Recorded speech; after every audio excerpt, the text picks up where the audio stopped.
जी बेटा, बिस्मिल्लाहिर्रहमानिर्रहीम। अस्सलाम वालेकुम स्टूडेंट्स।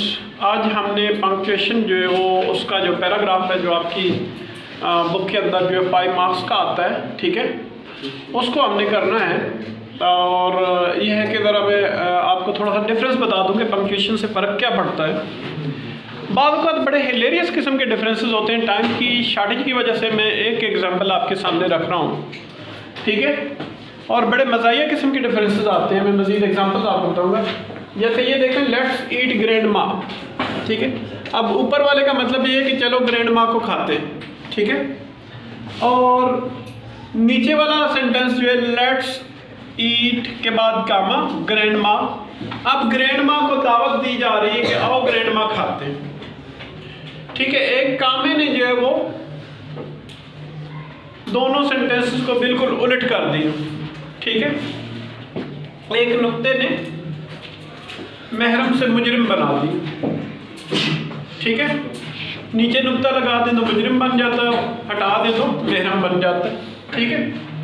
तो बड़ा फ़र्क पड़ता है। और ये SLO बेस में आपको तैयारी करवा रहा हूँ पंक्चुएशन की, जो आपकी बुक में आती है, आपके पेपर में आती है। 4 मार्क्स की होती है, बाज़ पेपर्स में 5 मार्क्स की होती है। और यहाँ पे हम देखते हैं पंक्चुएट द पैराग्राफ। इस तरह का एक पैराग्राफ आता है जिसको हमने पंक्चुएट करना होता है, ठीक है। नंबर 1 पे वो कहता है जी कि tinker is one of the most. ज़ाहिर है सबसे पहला लेटर आपने जो है उसको पंक्चुएट कर देना होता है, उसको कैपिटलाइज कर देना। Tinker is one of the most laid back. अब ये जो है ये आपका इसके दरमियान दो अगर अल्फाज आ जाएं, दो अल्फाज मिलकर एक बनाए तो कंपाउंड ये एडजेक्टिव बन जाता है, कंपाउंड नाउन बन जाता है, ठीक है। तो यहाँ पे दरमियान में हाइफन लगाते हैं, ठीक है। Laid back Tom cats I know, ठीक है। तो जहाँ नो आ जाएगा वहाँ पे हम इसको फुल स्टॉप कर देंगे। इसके बाद ही का H कैपिटल नेक्स्ट सेंटेंस से शुरू होता है। He is fat and fluffy. Black and की जगह पे हम एंड लगा देंगे, ब्लैक एंड वाइट, ठीक है। फिर ये जो है हमारा कट जाएगा, ये वाला एंड जब आ गया तो ये दोनों सारा कुछ कट जाएगा। Black and white hair and he always wears a dull looking, ठीक है, एक्सप्रेशन ऑन इट्स फेस, ठीक है। एंड कीप्स यार्निंग तक आपका फुल स्टॉप आ जाता है, ठीक है। उसके बाद हम यहाँ नया सेंटेंस कीप्स यार्निंग तक फुल स्टॉप आ जाता है। आगे फिर आता है जी क्या उसके ब्लैक और वाइट हेयर है, ठीक है। और फिर वो यार्निंग करता रहता है। अच्छा, इसके he always wears a dull looking expression, हमेशा अजीब सा डल सा फीका सा एक्सप्रेशन उसके फेस पे होता है। एंड कीप्स यार्निंग, और फिर यार्निंग करते रहती है। हिज का फिर यहाँ पर ये फुल स्टॉप आ गया, यहाँ पे कंप्लीट होगी सेंस। इसके बाद हिज का H capital, his droopy looking eyes are often shut. और उसकी जो आंखें हैं जो ड्रूपी लुकिंग हैं वो हमेशा बंद होती हैं। जब यहाँ पे बंद होती हैं कंप्लीट होगी सेंस तो फुल स्टॉप लगाएंगे। फिर यहाँ पे आई स्मॉल की जगह कैपिटलाइज कर देंगे। It's clever years Twitch at every strange noise around it, ठीक है। तो इसके जो है वो तेज कान हमेशा जो है वो जो भी अजीबोगरीब किस्म की आवाज़ के गिर्द आती है उस पर खड़े हो जाते हैं, ठीक है।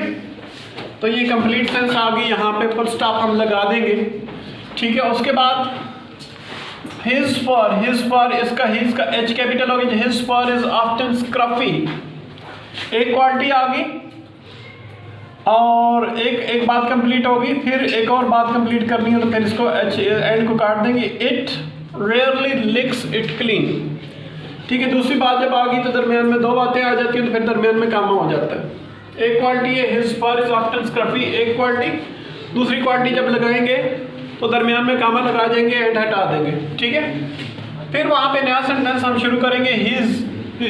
ही होगा, ही का H capital. He usually sits near the fireplace and he often seems to be asleep। तो हमेशा फायर प्लेस के पास बैठती है और अक्सर यूँ लगता है कि सोई हुई है, ठीक है। तो यहाँ फुल स्टॉप। फिर नया sentence, however when the milk is brought in, जब भी दूध लाया जाता है, he always gets alive and drinks it in no time. However के बाद हमेशा कामा लगाया जाता है, डिस्कोर्स मार्कर्स में आता है, ठीक है। I think he is not as lazy as he appears to be, मेरा ख्याल है वो इतनी लेजी नहीं है जितनी, ही इज शॉर्ट फॉर्म है तो अपास्ट्रफी ऐसा आ जाएगा, पूरा नहीं लिखा हुआ, आई कैपिटलाइज कर देंगे, ठीक है। यहाँ पे साइन ऑफ एक्सक्लेमेशन जिसको उल्टा आई हम कहते हैं। और पंक्चुएट करने से पहले आप सारे साइंस को आप लोग जो है वो कर लेंगे, लिख लेंगे, कोशिश करें कि उनको लिख लें, रफ पेज पे लिख लें ताकि आपको पंक्चुएट करने में आसानी हो। ये सारे साइंस दिखा दें ज़रा करीब से भाई, नज़र आ रहे हैं? तो इस तरह बेटा कोई भी आप अनपंक्चुएटेड पैराग्राफ अनपंक्चुएट करके पैराग्राफ, इसकी प्रैक्टिस का तरीकाकार ये है कि कोई भी उसको बाहर से बुला लीजिए, उसको बुला लें, आ जाए अंदर आके बैठ जाए। अच्छा,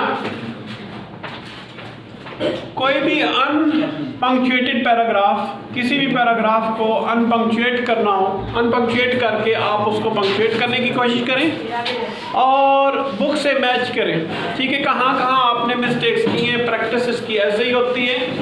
और दूसरा तरीका ये है पंक्चुएशन सीखने का कि आप जो भी पैराग्राफ का पढ़ें, जो भी इंग्लिश का स्टफ पढ़ें, जो भी कॉलम पढ़ें, जो भी एडिटोरियल पढ़ें, उसको गौर से पढ़ें कि कहाँ पर वो कामा लगा रहा है, कहाँ पे फुल स्टॉप लगा रहा है, कहाँ साइन ऑफ एक्सक्लेमेशन लगा रहा है, कहाँ ब्रैकेट्स लगा रहा है, कहाँ पे वो हाइफन लगा रहा है, कहाँ कॉलन लगा रहा है, कहाँ सेमी कॉलन लगा रहा है, कहाँ क्वेश्चन मार्क लगा रहा है, ठीक है।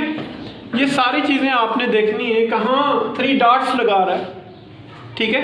जहाँ को अंडरस्टूड सी बात होती है वहाँ पे 3 डॉट्स लगा दिए जाते हैं या 4 डॉट्स लगा दिए जाते हैं। तो इस हवाले से पंक्चुएशन बड़ी ज़रूरी है, ये आपकी राइटिंग में परफेक्शन लेके आती है, ठीक है। तो आज के लिए इतना ही। डेली बेसिस पे हम कोशिश करेंगे कि कोई ना कोई एक्टिविटी पंक्चुएशन के हवाले से कर लिया करें, ठीक है। तो हैव अ नाइस टाइम, अल्लाह हाफिज़।